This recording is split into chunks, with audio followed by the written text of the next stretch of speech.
Cheyenne Boone. I'm also from the Catholic Volunteer Network with my colleague Mike. And we want to say welcome to everybody who's in this International Service Year panel discussion or watching the recording. We're really happy that you're considering volunteer service. So before we get started, we have a couple sort of typical housekeeping notes for these kinds of webinars. So like I mentioned, we will be recording. Participants are muted, so you don't need to feel like if you're a participant, you're being recorded, but panelists and the slideshow will be recorded and posted on our YouTube channel. And if you're a participant, you'll also get a link to that in your email, so you can go back and check it out or pass it on to a friend who might find it useful. All participants are muted, like I said, so if you have a question, the best way to get that to us would be to type it into the chat box. Mike will be running that part of the presentation, so if he knows the answer to your question, if it's kind of a yes or no thing, he'll just type you an answer, and if it's something for the panelists, then we will present that to them at the end, and they'll offer their thoughts on it. And let's see, if you lose your audio at any time, you can call in, and so you can find that information on the audio tab of the dialog box. And I think that's what I got for you. So we'll get started. So the first thing that we wanted to do was just kind of open it up with a quick prayer. So as we do that, I would just kind of invite you to check in with maybe how you're sitting in your chair or how you feel like you're breathing or just how you're doing and see if you need to make any adjustments at all. Yeah, and as you do that, I will pray. So, Spirit of life, be with us today and all days. Be with our loved ones and their loved ones and their loved ones until we are all connected by a web of loving kindness. Help us to know that we are not alone. Help us to be love and light in the world. Amen. Thanks, everybody. Yeah, and with that, we'll get started with some introductions, unless I forgot anything. Mike, was that all of our intro? Okay, great.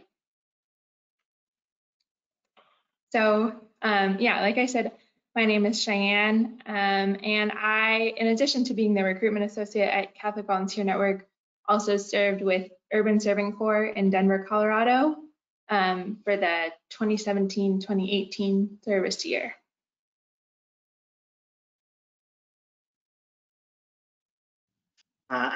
My name is Mike McCormick. I'm also with Catholic Volunteer Network, where I work as the outreach coordinator. And before working full-time for CBN, I was also a full-time volunteer with a program called the Augustinian Volunteers. And I served in Southern California during the 2014-2015 service year. My name's Caitlin Buellman. I'm an alum of Canisius College in Buffalo, New York, and I did a year of service with a program called Rostro de Cristo, located on the outskirts of Guayaquil, Ecuador. And currently I'm connecting from Buffalo, New York. Hi guys, I'm Ira Villas. I'm currently in Massachusetts in Worcester. I served in Newcastle upon Tyne last year, 2018 to 2019, part of a program called Assumption Mission Associates. Hi, my name is Katie Stroh-Snyder. I served in the 2017-2018 service year in Lufubu, Zambia with the Salesian Lay Missioners, and I'm currently in Minneapolis, Minnesota. Hey everybody, I'm Danny Zawadny. I am currently in Baltimore, Maryland, and I served from 2014 to 2016 in Managua, Nicaragua with the Jesuit Volunteer Corps. Great, thanks everybody. And so Before we get started with our questions, I'll just give a little overview of kind of why we're here, what we're talking about, just for everybody tuning in who maybe is new to the idea of full-time service. So we at CBN represent about 150 different service programs who are all part of our network. And so when we're talking about faith-based service, we're kind of talking about all of those programs. And as you just heard, 4 of them are represented here, not including Mike and I. And so we hope to kind of give a broad overview of options available for international service. CBN programs are in 45 states in the US and also in 100 countries abroad. So there's quite a bit of room to sort of explore. I really encourage people, if there are places that you just feel really called to or that you've always wanted to go, there's likely a CBN option that would be available to you. So I really encourage you to kind of follow wherever you feel like you're being called. And these programs will all have in common 4 pillars that we'll kind of try to get at with our questions today. So service, that all involve some kind of full-time service through a community organization, whether that's a nonprofit, a church, a school. They'll all have some kind of spiritual aspect. So many of them are run by religious organizations, usually Catholic religious organizations, but not always. And they'll always have some kind of faith reflection piece that volunteers would be invited to participate in. They all involve community. So volunteers live together, room and board is provided by the programs. And usually there are shared meals, shared prayer, shared house responsibilities. Often decisions are made by consensus. So it's a pretty intense community experience as well. And the last piece is simple living. So usually that looks like some combination of probably living with not much means or being paid a small stipend. Also care for creation, programs are thinking about environmental impact that they have and how to simplify their time and their impact on the world. So that's kind of what all CBN programs have in common. Every year we publish a directory of these programs, which is also available on our website. So it's pretty easy to kind of filter by what you think you want. So what kind of work you want to do, where you want to go, who you want to live with, that sort of thing. And there's a link to our website. You can Google Catholic Volunteer Network, or there'll be a link at the end. So with that, we'll get into our questions, I think. Our first question was kind of just to sort of get a feel for where we are right now. I was hoping to know, what is one thing that each of you have learned about yourselves during this time of COVID-19? So I think we can just go in the same order that we did introductions. That makes sense to me. So, Caitlin? Something I feel like I have learned from myself about myself in this time. So I work with college students, and I think I've learned how much I appreciate the joyful interruptions of people popping into my office and just saying hello. And on busy days, sometimes I'd say, oh, that's a distraction. I need to get so much done. And now I find myself, as I'm working remotely, really craving and longing those just unexpected kind of joyful interruptions of my day that you get from kind of being together with people.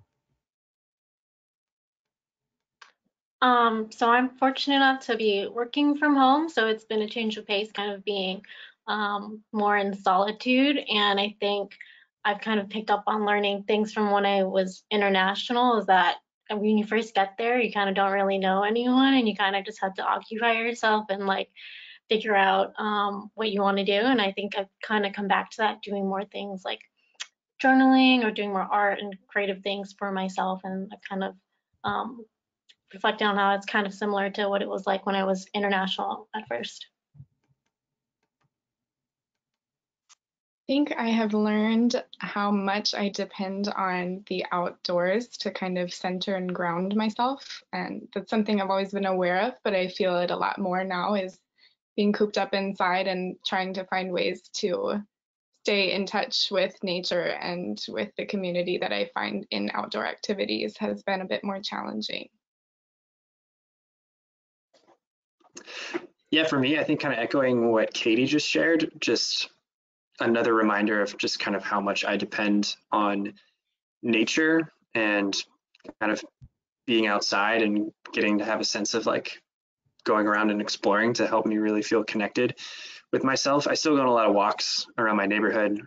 It's kind of how I like just kind of work through things in my head is going on walks and getting outside and doing that. Also, it's been a great reminder for me that how much I just like, I don't need restaurants, I don't need bars, I don't need to be able to go out to other places. I just so wish I could see my friends and family. And so I like just looking forward to being able to go to people's houses again. So I think just also a big reminder of how much the people in my life, how important they are to me and how much I care about them.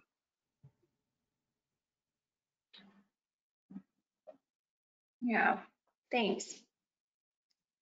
Yeah, I hope that we're all learning about ourselves, all you out there in the internet world as well. And yeah, and then with that, we'll start with our first question about your service experience. So our first question is, how did you integrate your service experience into your life when you returned to the US? And what impact did it have on your personal life or on your professional life? I think that integration process was definitely challenging. And I also think that's kind of a continual ongoing journey. And there's some things I'm leaning into more now, a couple of years out of that experience. And there's some things that I was really leaning into my first weeks and months back in the US. And I think one of those challenges was that it was such a drastic difference. And so when you talked about things like simple living or the community that I was living in, that was just so drastically different than what I came back to in the US that at first that was really kind of jarring and challenging. But with time, I think I got to sift through that experience and think about what were those non-negotiables or takeaways that I really wanted to kind of have integrated into my life going forward. And so now I see that stuff playing out in the type of work that I do, the political policies I'm advocating for, just what I want out of relationships and friendships. I think community living really showed me what relationships can be, and I see that playing out in my family life, my personal life, my romantic life, of what I expect from relationships. And I think so kind of an overall approach for me is through my year of service, there was a big emphasis on kind of the power of presence and just relationship building. And I can see myself really in anything I've entered into since my year of service, trying to keep, be present to the moment and the person in front of me as wholly as I can. And I see that happening in my work. I see that happening with my friends. And so that's kind of been like I guess a lifestyle or perspective that I've seen myself carrying with me since returning. So I think this is a question that I'm still answering pretty often because I just returned back to the States last August and jumped into a job in September. And it was kind of a career shift because I worked more in media before, and then my year of service was working with an after school kids program, and I had this job here also where I still get to do similar types of work, working in disadvantaged neighborhoods with children. And so that professionally has been more direct integration of the skills I learned, just working with kids, trying to understand the background they come from and the problems that they experience so I can better serve them and what kind of understand their daily lives better. But personally, I think I try to remind myself that that I did accomplish a lot, and I was able to grow a lot of my leadership abilities last year. And I just have to remind myself that that also can apply professionally now, and that year was a challenge, and that getting through that is an accomplishment that I have to remind myself. I would have to echo some of what both of them shared. I think the integration is a continual process, and even 2 years out of my service experience, I'm still remembering aspects of that year and finding new ways to integrate that experience into my life on a daily basis. So professionally, it changed my career path. I'm pursuing a master's in social work right now, and that is very much connected to my experience working in social services in Zambia. Personally, it impacts my relationships with others and how I connect with the clients that I'm serving now and how I immerse myself in the new communities that I engage with, as well as also on a personal level, how I feel called to interact with the world and with those around me. Especially simple living, I think, has been a very intentional lifestyle change for me in how I choose to impact the environment or how I impact the people in my program at my school and just anyone around me. Really, the experience is integrated in every aspect of what I do.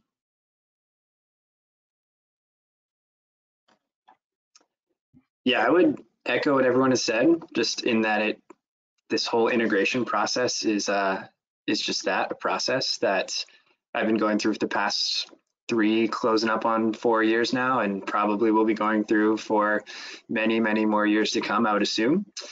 And I think at least answering this question for like, how did I integrate the service experience into life directly after I returned to the US is probably to say pretty poorly. Because I think for me, there was a temptation to, so I grew up outside of Baltimore and then came back to Baltimore. And I think there was periods of time where I felt like doing 2 years in Nicaragua was this like weird like blip on the map when I was like, did I even like go away? Did I even like go somewhere? Like it's just kind of like messed with my head, kind of similar to this quarantine right now of like time feels like it's like a flat circle and it isn't real. And I'm just like, when was the last time I like went to work? So it just kind of messed with my head in certain ways like that. But I think like there was this temptation to try to live life the same way I did in Nicaragua here. And I realized pretty quickly that that just wasn't going to be possible. And that just it's a completely different context. And so the values are going to look different. Relationships with people are going to look different. Work's going to look different. All these things are going to be different. So it was figuring out how to take those pieces that I really connected with in my service experience and kind of find how to live it out in a new context. And that's just a continuous process always. Yeah, I definitely did not anticipate. I work now for a nonprofit here in Baltimore. That's essentially a resource center for immigrants in and around Baltimore. And I did not anticipate really doing that sort of work beforehand. And it's something I've really connected with. I've been there for almost 2 years now. And that work that I do now, and also what I'm in graduate school now to get a master's in journalism, and that has also kind of been very impacted by the experiences that I had in Nicaragua. And to echo what other people have said as well about relationships, it taught me so much just about like kind of what I look for in friendships and companions, in people to just kind of go through life with, and also how to just treat everyone, strangers that you meet throughout the life. So yeah, it's definitely a question that I think all of us will continue to unpack for many years to come.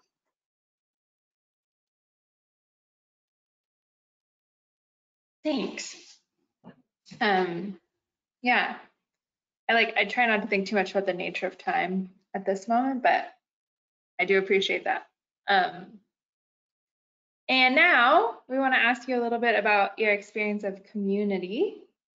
And so we're wondering, how did your experience of living abroad change your view of community? And what communities were you a part of during your service experience? I always say that community was the best and the most challenging part of my experience. And I don't know if others will say that that rings true for them as well. But yeah, it was really impactful. And so I both had my house community of the fellow volunteers that I was living with. With our program, all of the volunteers were from the US. So I was living with folks that were coming from the US with that context. And then the broader kind of neighborhood Ecuadorian community that I was living in. With our service sites, we only worked about 25 to 30 hours a week at our service site, and the rest of the time we were kind of expected to be spending in the community with neighbors, visiting homes. And so there was a very intentional emphasis on that relationship building with the community beyond just our house community. So yeah, it just kind of everything. And I think when it comes to the international side of how community living looked, for me, having that house community of volunteers was extraordinarily important because I don't think I could have gotten through that experience without them. For me, going to Ecuador, I had been studying Spanish, but it's still very much my second language, even though I got much more comfortable with it throughout my year of service. I found that going to work and building relationships in Spanish, while it was really joyful and beautiful and profound and gives me a lot of joy, could also be really draining or challenging on a lot of days. And so having a community of folks I could come home to that all spoke English and also we're going through a similar transition into this culture. It was just a really great support. And so they could lift me up on my bad days and celebrate those little victories or hold me accountable if I needed that.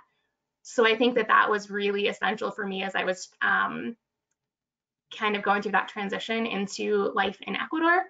And I think that, yeah, the relationships in the neighborhood, that's when I look back on my year of service, community is what I probably think of most. It's those relationships, it's, you know, the people that I met and those spaces and those relationships are what stick with me since I moved back to the US.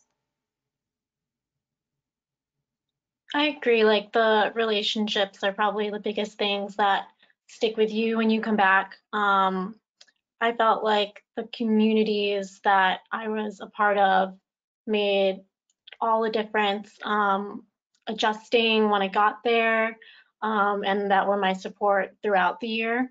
The communities I were a part of were the volunteers that I lived with, who were all international.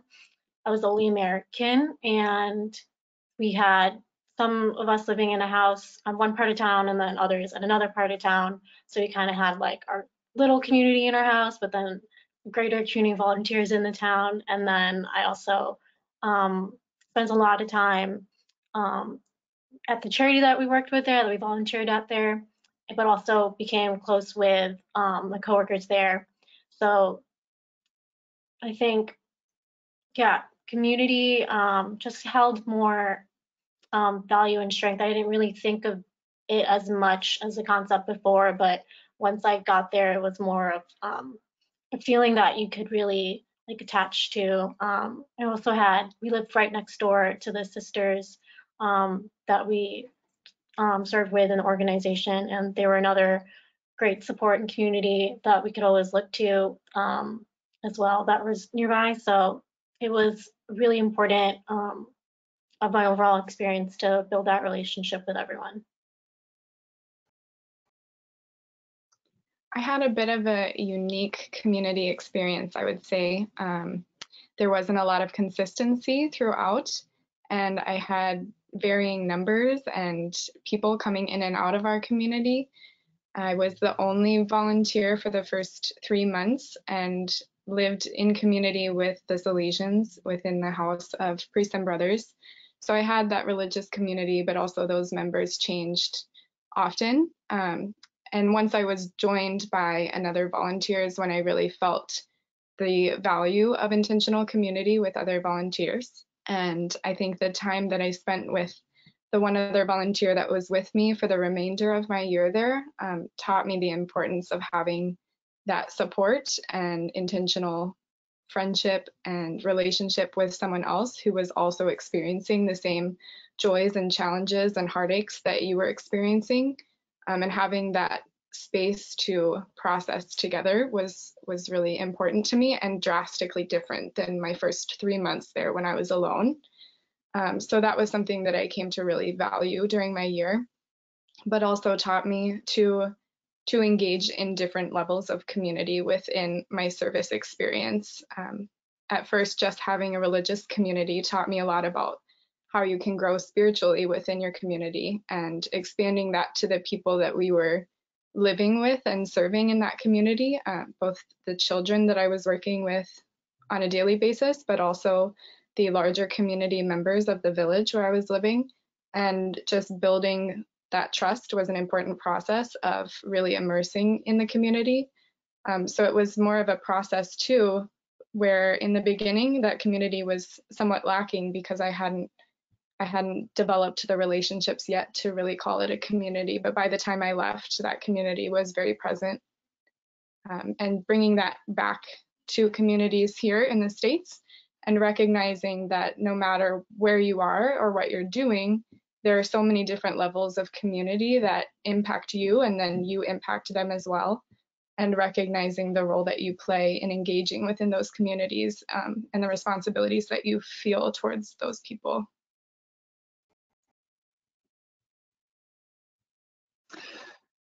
Yeah, I think for me, my experience in Nicaragua, it really gave me the language and ability to be able to, I guess, identify a community and identify kind of my role in it, and also kind of how I felt in it, if that makes sense. I think it showed me that I have sought out and found community my entire life, and just maybe didn't necessarily have that sort of language to describe it that way. And it kind of taught me of like what it really felt like, of this sense of family, a sense of people just actively caring for each other, just the sense of like feeling at home. I feel like I kind of had this like sort of click moment where I was like, oh yeah, this is kind of what community is. And like I've experienced that, and like I've been lucky enough to experience that throughout life in different ways. And now I feel like I can just describe it a little bit better. I lived in a house with four other volunteers from the United States as part of JVC. So we shared an intentional community together, and that, yeah, kind of echoing what Caitlin was saying, brought joys and struggles, and was sometimes the most beautiful part of the experience, and was at other times a drag and was really tough. So I was a part of that community, and something I really loved was that we all worked in different places and were parts of other communities in sometimes different neighborhoods, sometimes in that neighborhood, but just in other places. And we all kind of made an active effort to try to include each other in those communities to some extent as well. One of my closest friends from my experience in Nicaragua was one of my coworkers, and he ended up becoming very close with some of my other volunteers. They would come to things at they'd come to events that my work was doing. I would go to events that their work was doing, and we just kind of like all, to some extent, like knew each other's other communities. So that was really cool. And we were a part of our community in our neighborhood as well. So we kind of worked in different neighborhoods, but lived in this one place. And part of our experience was doing homestays with neighbors. And so we really got to know neighbors that way. Striking up conversations with other. One thing I loved about Nicaragua was just people like taking their chairs and just sitting outside in the afternoons. And so like walking home from the bus stop is just like, sometimes from the entrance to the neighborhood back to home, it would take like 40 minutes because you're just like saying what's up to everyone. So that was really great. And it was just that sense of like seeking each other's, seeking the good for each other was really big. One thing I did not expect too, I joined a band while I was in Nicaragua, and I kind of really found community in that, and in my bandmates. And that was something I really found community in growing up, was like playing music with people and sharing that. And I found it there too. And that was something, again, like my housemates knew who they were. They would come over to the house. We would, like, I've met their families, just like that sense of kind of really like belonging with each other, as I feel like kind of was just really huge. And I found it in a lot of different places. I was really lucky too. Yeah. Thanks. That's a first for me. I've never heard of a volunteer joining a band, but I feel like now I'm going to use that story. So thanks. And our next question, I believe, is about identity. Yeah. So we were wondering, how did your service cause you to reflect on your different identities? And what aspects of volunteering have challenged or strengthened your sense of belonging? So I think that the experience of doing a year of service internationally and stepping into a culture that was different than my own, living in a community where I was surrounded by folks that had very different life experiences, that were of different races, that spoke different languages, definitely caused me to reflect on my own identities. And so I think a way that a lot of that became clear to me was that it showed privileges that I carry in a whole new way. I would have said, oh yeah, I learned about a lot of this stuff in college. I understand these things exist, but I found through living in Ecuador and building relationships I made, and many of the people I met, or the stories they shared or experiences we had, made me kind of recognize, my white privilege, my being a U.S. citizen, and the weight and significance that carried. I remember for my service, I taught at an elementary school, and I remember at recess playing with some of the little girls, and they were touching my blonde hair and going like, "Oh, profe, like your blonde hair is so pretty. Why can't we have blonde hair like yours?" And you're like, wait, you're like 6 years old. Where are you getting messages that the blonde hair is automatically more pretty than the black hair? And so just like encountering that stuff. So I think that I became much more aware of those identities and the privileges that I carry. And so I think that yeah, just like shifted my perspective, my understanding of the world, and I'm still continuing to learn those things and evolve. It's not to say that I just figured it all out that 1 year in Ecuador, but that understanding, what it means to be a woman and different opportunities that have existed for me with that identity throughout my life. Much of that being because I was in the US and had some access to opportunities. It just really shifted my understanding of who I was and my interconnectedness to the rest of the world, and how privilege and my own life experiences shaped who I was. And so I think that happened, but I think I also got to know myself a lot better. I think through living in community, something that really surprised me was that I expected to learn a lot about the world and about others. And what really surprised me about living in community was how much I learned about myself. I think it's the year of my life I learned the most about myself. And so I think that helped give me a sense of who I am, my strengths, my weaknesses, what really drives me. And I think that that's really served me going forward in life, because it's helped me know myself better. So I'm better able to then enter into any new situation or relationship or experience. I agree. Your service is definitely a time where you get to know yourself a lot better. I think at first, like doing a year of service, if you tell someone you're doing that, it's very unconventional to some. So I think it's a big step for some people to do it, to kind of say like, all right, this is something different of my own like will that I really want to try out for myself. And I think that in itself is already a huge step for your identity and how you want to forge your path and the way you want to make an impact on the world. So you go into it and you kind of are like, all right, like who am I going to become through this? And I liked through my program, like with our director, we went through like regular check-ins and reflections. And I think that was really helpful in going throughout the year and kind of seeing like, all right, this is how my perspective kind of changed. This is what like are my challenges that I'm trying to grow from. So I think that's a big formative part of your identity, when you just see like what you've accomplished and how you've grown as a person.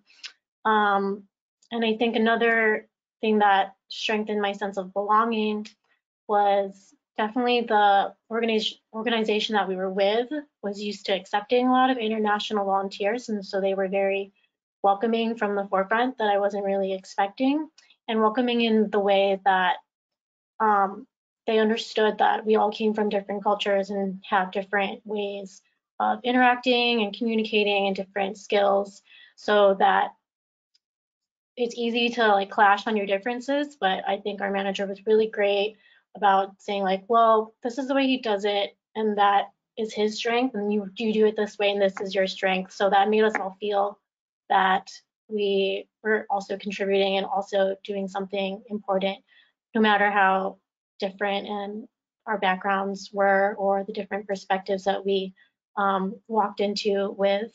We were all like opened up to new cultures. I will echo some of the things that Caitlin said, specifically relating to recognizing the role of privilege in my life.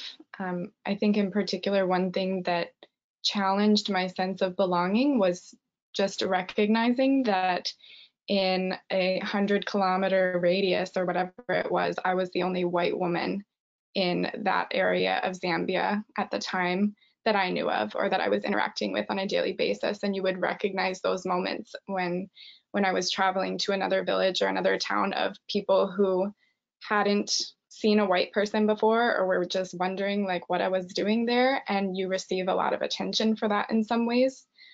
So for me, that was a new experience, and that was something that I had to dig into and recognize like what emotions I was feeling as a result of that, and also recognizing how my presence there was impacting the community and in what ways, and challenging myself to make those ways a positive thing.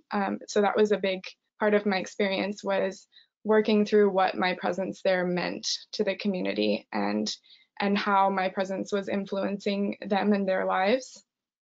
But in a way that's also what strengthened my sense of belonging too, because that was what gave me the opportunity to build community with the people in my village.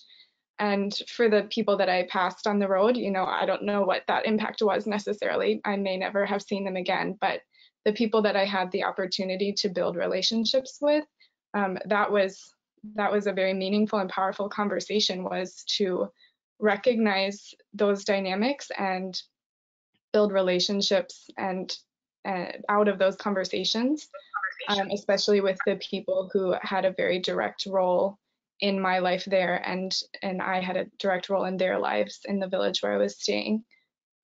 So I also, I think, reflected a lot on what it felt like to be at home in a place that I didn't come from. And that has a very personal connection for me. Growing up, I didn't really ever have a home or a hometown either. I was from a military family. So that's something that I've always reflected on growing up, was where am I from and where are my roots? I don't really have those, as a lot of people do. So for me, it wasn't necessarily that challenging to uproot myself and move internationally and spend a year in a new place, because I had done that so many times in my life. But I also had never felt so at home and welcomed in a community as I did in my village in Zambia. And I never felt that feeling of leaving the way that I felt when I left at the end of my service year. So that to me was confusing in some ways, to say, I only spent a year here. I've lived in other places longer, but this place feels more like a home to me than any other place that I've lived in the world. And yet, if you look at it just visually, it doesn't make sense that I belong here. So having that idea of belonging in a place where it was unexpected made it that much more special to recognize the role of community and relationships that you can build with people.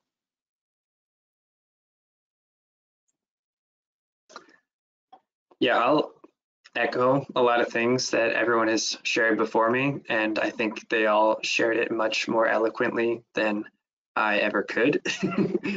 So kudos and props to everyone that has shared. Yeah, such a big question, and I think my service experience made me reflect on so many senses of privilege, like some people have shared before, just thinking about white privilege, male privilege, coming from the United States, the privilege I have of being born into the socioeconomic status that I have been here in the United States, and just so many privileges that I carried. And I think for me, one of the things that I'm most grateful for that I worked through, especially early on in my time. So I went to Nicaragua with I spoke very little Spanish, and that was really challenging for probably the first like 6 to 7 months. And what it really forced me to do was just like listen so actively, like all the time. And I felt like I was like, my brain was just like constantly like motors turning, trying to like make meaning and make sense of like what was happening around me and what people were saying. And I did so much. Well, actually, I should say, like, I feel like I hit a moment at like month like 2 when I realized I was constantly like going to the dictionary to like look for words that I was trying to say, but not as much for words that I was hearing. And I kind of realized, and maybe subconsciously, I was like kind of having these freak out moments and was so stressed out because I was worried about not being able to express myself more so than I was worried about not being able to listen or understand, if that kind of makes sense. And so I had this moment where I was like, okay, the call here is, yeah, to like really focus in on like listening. And so kind of from that change, I feel like I just learned so much about kind of the community itself, about the country, about people around me, and also I guess myself, really just from like really sitting back and listening a lot and trying to make meaning of things around me that way. And I think that just, yeah, it taught me so much also about kind of my own self and the role of people not from the country there. And in terms of belonging, I feel like this is something I still is so kind of fresh for me and is so kind of, I guess resonates with me still so much, because I thought about how I came to a new place in a new country, new community, and I didn't really speak the language. I was an outsider. I came from a country that had a history of military intervention in Nicaragua and had done quite a bit to kind of mess the country up in a lot of ways. And yet I was still received by so many communities with like just love and open arms, and was it helped along the way in like developing my language skills and building friendships and community, and kind of like what Katie was talking about, just feeling at home. Like I feel at home there. And that was because I was greeted by an amazing community. So that made me reflect a lot on belonging and what that means. And I think that's what really inspired me to want to get so involved in immigration, coming back to the United States, because I kind of contrasted my own experience with being an outsider in a country and not knowing the language with kind of the experience of many outsiders in our country who don't know the language and come here. And how kind of starkly different it was. And I think that kind of inspired me to, it helps me empathize a little bit. I think, yeah, the experience I had is so different in so many ways than people coming to this country, but it helps me begin to kind of empathize. And I think that has really inspired me to like kind of try to extend that sense of belonging that I felt there to people around me here.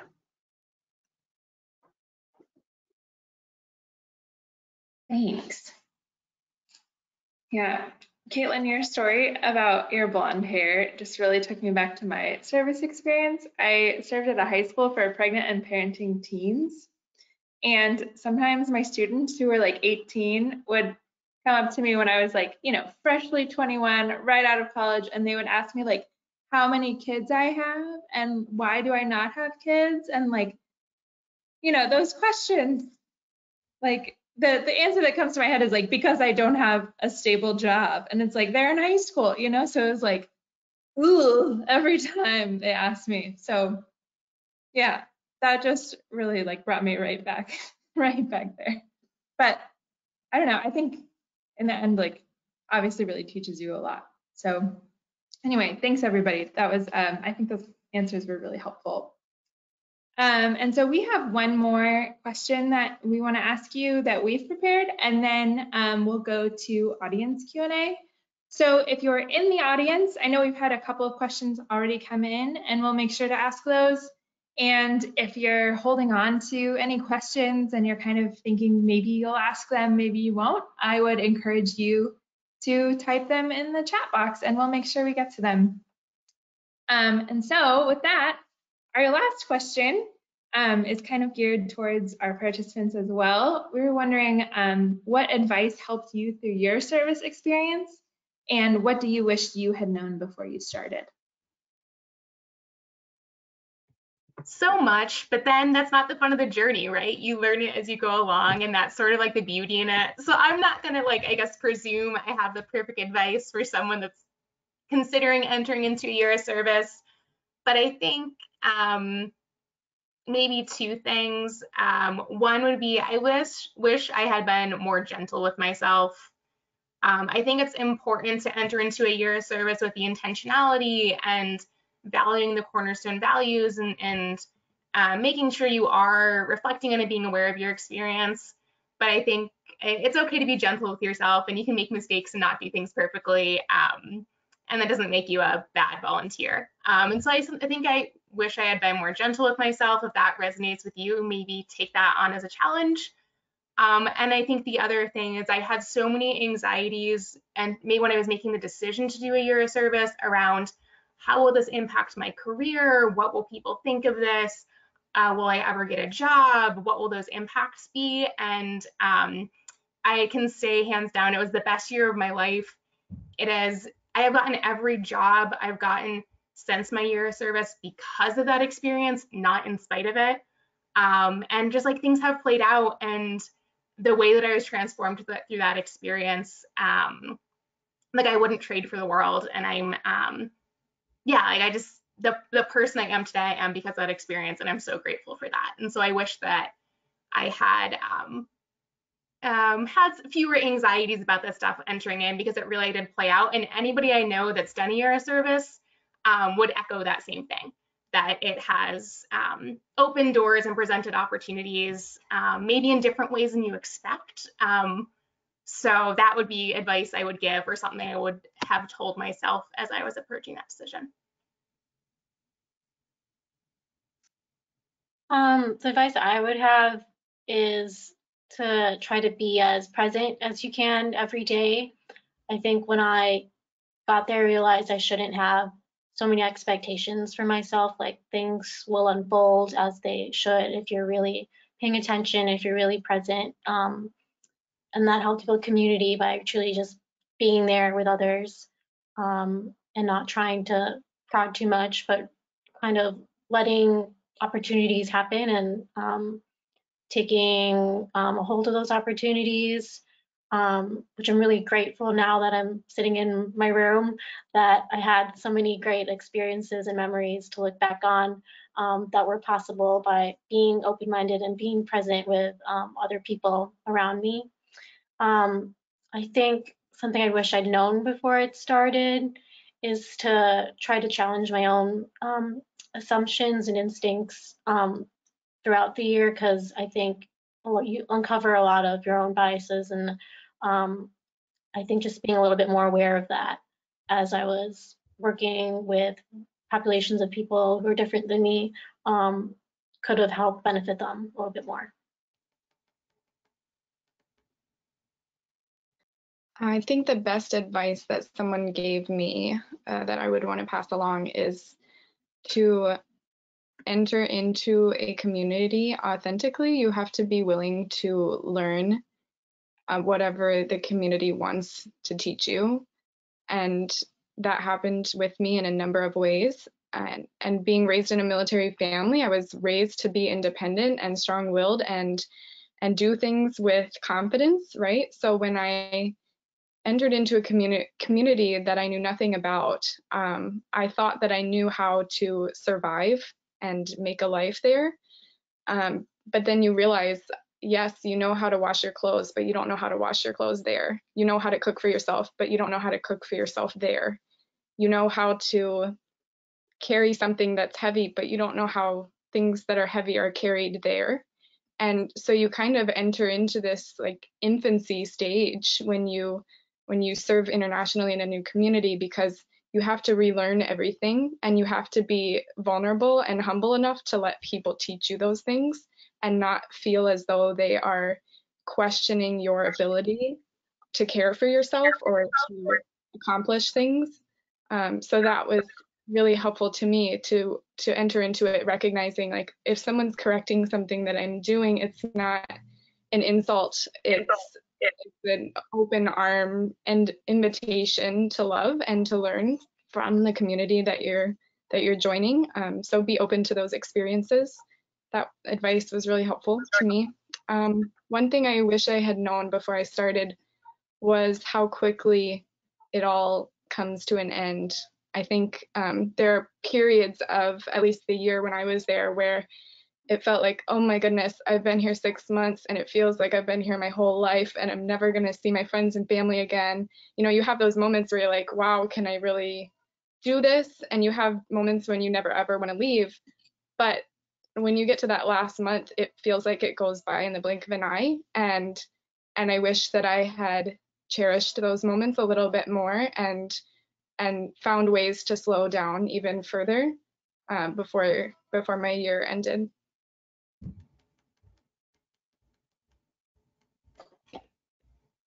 Yeah, all amazing advice, all great things. I think to echo a couple things that have been said, I wish I could go back and tell myself just, yeah, that idea of walking humbly and to remember to be vulnerable. Because I think what Katie was saying, like, I felt like a child again who had to like learn how to do everything.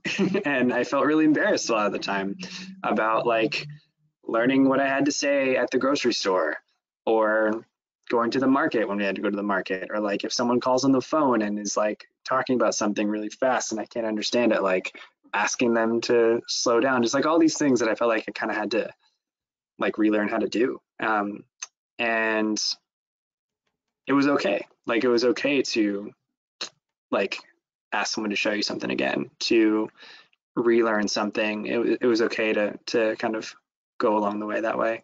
So humility, vulnerability. What I wish I had known before I started, yeah, that it's going to go really fast. At first, it's going to go really slow, and then it was going to go really, really fast, and you're never going to want to leave.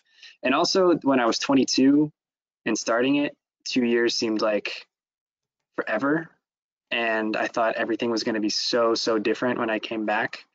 And then now I'm 27, and I like miss that experience every day. And you've got whole lives in front of you, and so 1 or 2 years doing a service experience, it seems like a long time now, but it's really not in the grand scheme. And wear your sunscreen.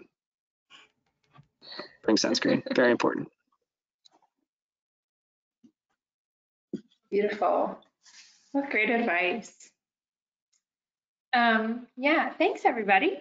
And so for participants who are wondering how you get to learn more about these programs or what options are available to you right now, you can go to our website, catholicvolunteernetwork.org, and you can use our search tool, as I said, or you can make a volunteer profile about yourself, and programs who are thinking that you would be a good fit can reach out to you directly. So that's all on the screen right now. And if you email that recruitment@catholicvolunteernetwork.org email, that goes to me and to Mike. And so we'd be happy to kind of provide any sort of accompaniment that you need in your discernment. That's our job, and we're happy to do it. So we hope that you will reach out to us if you need to. And with that, I will turn it over to Mike for any audience questions that we got. Yeah, great. Thank you, Cheyenne. And thank you to all our panelists for sharing a little bit. It's been awesome to have you all here in one place. And yeah, just thanks for doing this. I wanted to just follow up on what Cheyenne said. If you're in the audience now, we actually got a few great questions that I don't know we'll get to answer all of them, but if you wanted to talk to us or any of the panelists more in depth about any of these, feel free to email us using that address on the bottom. There was one, this is actually one of the questions that just came in, but I thought it was an interesting one and maybe a quicker one to answer. So I wanted to ask our panelists, one attendee had a question. Was your, oh, sorry, I just deleted it. Was your major, I'm assuming your major in school, was your major present within your service year? I studied international relations, Spanish, and Latin American studies, so there were parallels, but my service site I taught, and I did not have a background in education. So yes and no, and that's still true to my career today. I apply that stuff, but I'm not directly working in that field. My major was communications, and I focused in like media studies and video production. And my service in England was working in like an art center. I guess I kind of had a little bit more arts experience, but it wasn't exactly my major. My undergraduate degree was in early childhood education, so it definitely applied to some of the work that I was doing. I spent a lot of time working with children and youth in my village, but I also was working in our agriculture college, and I know nothing about farming. Now I do, but then I didn't. So there were opportunities to utilize my undergraduate degree, but not necessarily everything that I was doing aligned with that background. In undergrad, I studied developmental psychology within the School of Education, and I had a second major in film studies. And in my service years, I was working in kind of like an after-school program at a library. And so kind of in the education field, and had done, I guess, a lot of volunteering also in the past before that in schools and in the education field. So related somewhat. I mean, obviously my developmental psych background was in like a US context. So some things applied, not everything applied when kind of getting on the ground and working with kids in Nicaragua. So to some extent, yes, and to others, not so much.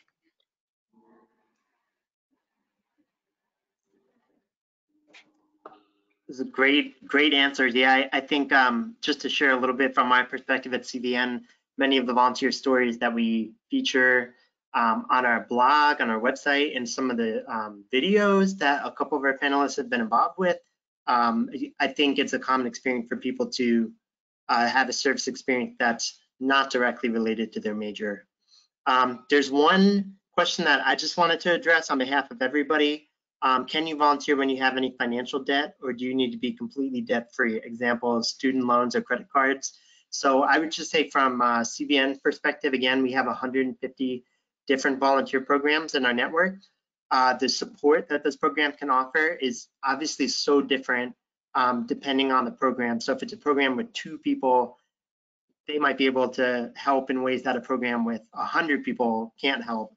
But I can tell you, broadly speaking, all of our volunteer programs are interested in helping you financially be able to volunteer. And there are so many ways that they help you do that. Specifically with your student loans, most people they have the insight and experience to help you defer those loans in a way that's not going to hurt you financially in the future. And I would, yeah, I'll just toss that up. If anyone has just like an add-on thought to that, or an experience that you or your community had, feel free to share. I had student loans and was able to defer them. And I think a question I get asked a lot is, oh, you moved to Ecuador, how much did that cost you? And there was no cost or expense associated. My housing, my food, my flight, transportation were all provided as a part of the program. So I did not go into debt by doing a year of service. I was also only earning a stipend, so I didn't get rich. But I was able to work that out with the program to make it financially manageable, even with having student loans. Thanks, Kaven. I also had student loans that were deferred, but I think in my situation also I worked for about 2 years before, so it was kind of helpful just to have a little savings to go into it too.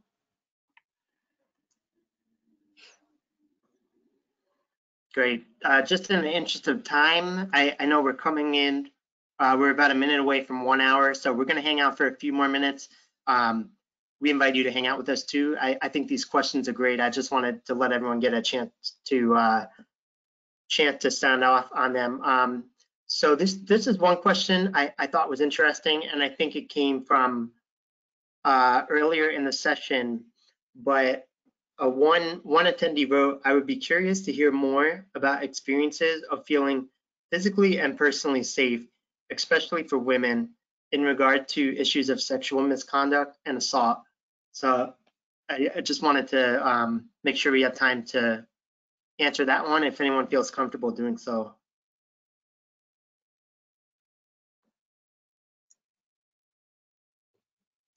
I can answer. I think I had plenty of moments where there was opportunity to feel unsafe if the circumstances had been different, but my program, as I believe all CBN programs do this, is very conscious about where we're sending volunteers, and I wasn't in an unsafe location. So really the only potential for that is the same experience that you might have elsewhere of being alone as a woman and feeling any sense of insecurity, of being safe in whatever situation you're in. I also did a lot of work independently where I was, so I was often alone and personally never felt unsafe. A lot of my role in some of the jobs that I was doing required me to travel long distances within Zambia, and I would make a 14-hour bus trip by myself and never once felt unsafe in that community. So I think that programs do their best to prepare you and help you learn how to navigate situations, but also programs would never expect you to do something that would make you unsafe. So if traveling in those circumstances had made me feel unsafe, it would not have been an expectation from my program that I would do those trips.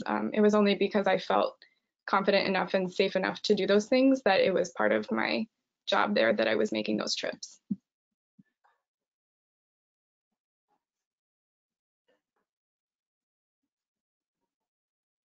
I just mentioned that fortunately I was in England, so I don't think any of the those issues were any different than I would experience in the United States. I'm not saying that there wasn't, but it also was something I would be able to handle, and that I also felt safe and supported in the area that I lived in.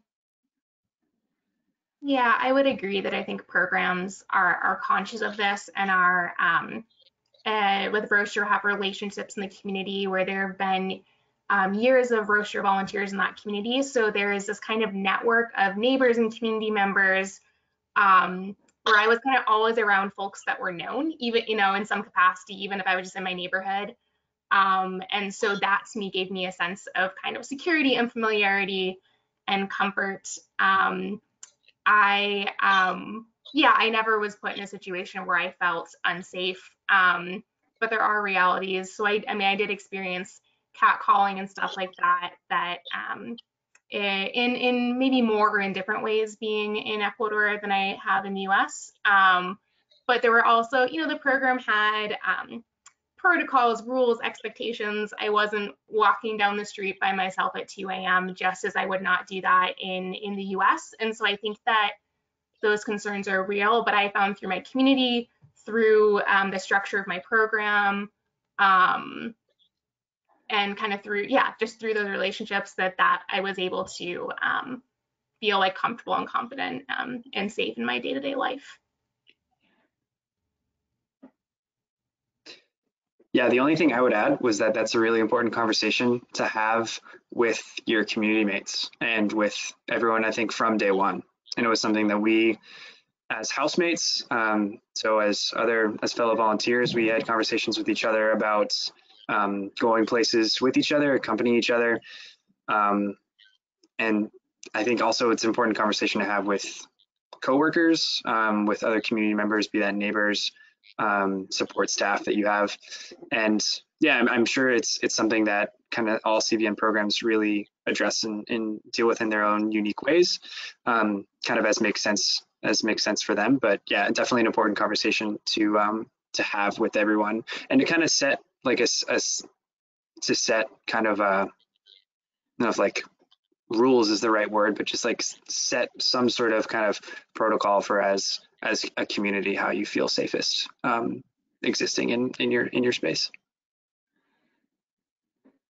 And I would say ask the programs too, as you're going through interviews or conversations with recruiters. I think I felt like when I was interviewing, oh, I have to put my best foot forward and not ask maybe always challenging questions. But I think that that's what program staff is there for. So ask the program directly about anything. Hey, student loans, hey, safety, how do you approach this? Because once I understood that from my program, again, it made me feel supported and safe and secure in all those kind of concerns.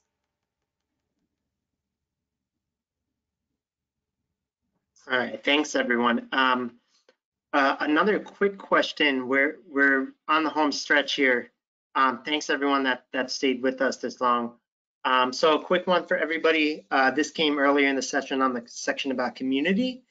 And this person said, I know Katie just mentioned she had a unique situation and only lived with one other volunteer, but typically how many people do you usually live with? So just to say the piece from CBN is that, again, that's depending on what part of the world you're serving in, and then for the program's particular needs of volunteers in that area, and then maybe some of their community housing infrastructure, what they can accommodate. But yeah, for the panelists, if you just wanted to chime in with what your community size was or is normally. I lived in a house with 8 volunteers total. And there were 2 volunteer houses about an hour apart, kind of on 2 different sides of that city. So there were 15 of us in the program that year, and we got together about once a month.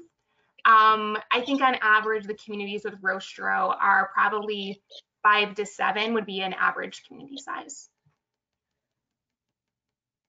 I live in a community with 2 other people, and then there was another house with 2 other people. And that we all committed for 4 out of the 5 of us committed for a year, and one of them was there for a little shorter. But also our program also had volunteers come in for like 3-month periods sometimes. That didn't happen during my year, but I know that was common other years. So we could have up to 6 people living in the house, so it could vary. Most of the year it was 3 of us. I will say that my program typically sends volunteers in pairs. There are situations where you would be with 2 other people, so it would be a community of 3, or you, in my situation, might be the only volunteer, and then I was later joined by another volunteer. We also had a volunteer come for 3 months that joined us for a short period of the year. But typically the Salesian program is sending people in pairs, and then your community is somewhat larger if you're also living within a religious community, so either with the sisters or priests and brothers of the Salesian order. Yeah, Jesuit Volunteer Corps is interesting in the international program, and that you have first and second years living in the same space in the same communities. So even though you do it for 2 years, you could have 2 different communities in that time. And my experience was a bit atypical. We had 6 first years going in at my time. So we were in 2 different houses of 5. So we had 2 houses that were 2 second years and 3 first years each. But then before that first year was up, all of the first years in the other house ended up leaving the program early. So then instead of doing 2 houses the next year, they combined to 1 house, and it was 5 people, and that consisted of 1 first year, 3 second years, and 1 third year. So the communities were kind of jumbled around a little bit. But yeah, I'd say probably about 5 people in the international program in JVC is pretty typical. Sometimes maybe a bit fewer, like 3 or 4. All right, thanks everyone. There's one more question that I just wanted to comment on, and then there's a perfect, I think, a last question for us to pose to you panelists. So the first question was, one of our attendees said, I'm really interested in applying for the AMA Assumption Mission Associate program that Myra did. However, I heard it was canceled for next year. I'd love to hear any conversation/advice related to COVID-19 and international experience. That's a great question, and that's something that is, I know for many CBN programs, I don't have the knowledge to speak for everyone on this call, but I know that many of our domestic and our international programs are figuring out how they can have a year or a partial year, at least for the 2020, 2021 service year, or if the programs follow a calendar, January to December, they're trying to figure out if they can accommodate that. And then for some other programs that are supposed to start in the summertime, I believe they've had the experience of travel restriction being a little uncertain right now. So I'm mentioning this because I'd like to, we have a program manager that's on the line who's reminding me that there is a program, Marrying No Lay Missioners, that serves all over the world. They're taking applications. So it's something that's still in the unknown, developing, evolving category. And for that attendee who's interested, I would just encourage you to stay in touch with CBN, follow our social media, and follow our urgent opportunities page on the CBN website. It's really easy to find, and you'll quickly see where the greatest needs are in our network, and you can find different opportunities there. So I'm sorry for that long comment. That's just a really great question and something we wanted to address on the call. So our panelists, last but not least, and before I ask this to you, I just wanted to say thank you once again for sharing so openly. This is a question I think about volunteer spirituality. How did you discern that God was calling you to do a volunteer year? I think that can be a huge question. So I'll ask if you can give the tip of the iceberg answer, and our attendees will trust that there's much more under the surface of your decisions. I wish I had discernment figured out perfectly. I don't fully yet, but I followed my gut, and there was one conversation that kind of cemented that for me. I was talking to a mentor of mine from college, and it was probably around November of my senior year, and I was saying, I really think I want to do a year of service, but shouldn't I get a job? Shouldn't I go to grad school? That's what I'm supposed to do. And this mentor of mine said, Caitlin, when I hear you talking about a job, you're just, when I hear you talking about a year of service, you light up. I think you should really consider that option. And I think that's pretty much, I think, how discernment has played out many times in my life through those trusted mentors, friends in my life. And so that was kind of the moment. And I said, all right, I'm going to take this seriously, and ended up having the best year of my life. So it worked out. I think in my discernment process, I had always volunteered a lot since I was little and through high school and in college, and done service trips, but like on shorter week trips. And I think after graduating, I still found myself like wanting to volunteer and kind of make a bigger impact with my the way I volunteered. So I started thinking about a year of service, and I thought I would probably just like kick myself if I didn't try it. I thought now was probably the best time than ever to do it. So just went for it, and I have no regrets about it. I had a similar experience to Caitlin. I think it more was with a friend than a mentor, but people who know you very well can be very helpful in your discernment process, and having those conversations can help bring pieces of that to light. And those friends for me were very helpful in them recognizing the peace and the joy that that decision or choice would make for me, and they could identify that for me when I was a bit more hesitant to accept it myself. I think the bigger part of discernment for me was which program I was feeling most called to. And for me, it was really helpful to have those conversations and attend discernment retreats if they're being offered perhaps virtually by programs right now, to really get to know the program and its mission and its values and the charism if you're working with a religious community. That was a really important part of my discernment with the Salesians, was finding that connection with the Salesian charism and getting to know other people who were also considering that program and saying, hey, I could see myself working and walking alongside these people for a year of my life. And I think that would bring a lot of joy.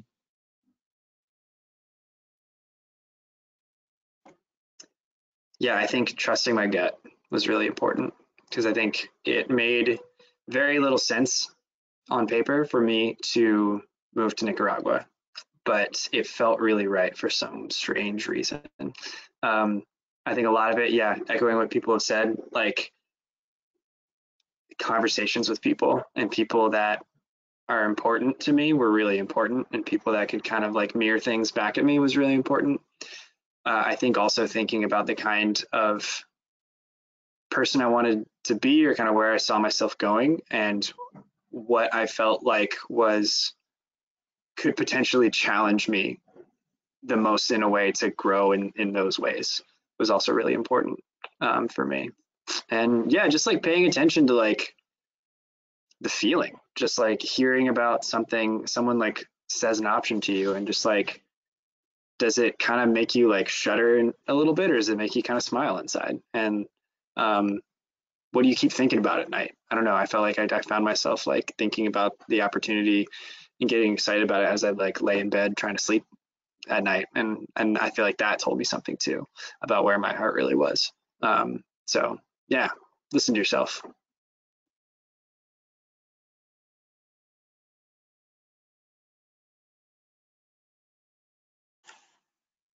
Thanks. Mike, did you say that was our last question? Okay, great. Well, it has been so wonderful to talk to you all. I think you all have really great and sort of diverse experience that you were able to lend to this panel and to students who are discerning. And we just really, really appreciate you all coming on. And for those who are listening, we appreciate you sticking it out till the end. And yeah, get in touch with us, head to our website, and this recording will be available soon if you'd like to relive this great experience. Yeah. So yeah, thanks everybody. Have a great evening. It's evening for everybody. Yeah. And yeah, we're just really, really thankful to you all. Thank you. Thank you, everyone. Thanks so Thank much, you, everyone. CBN staff, for organizing. Yeah, thanks, CBN.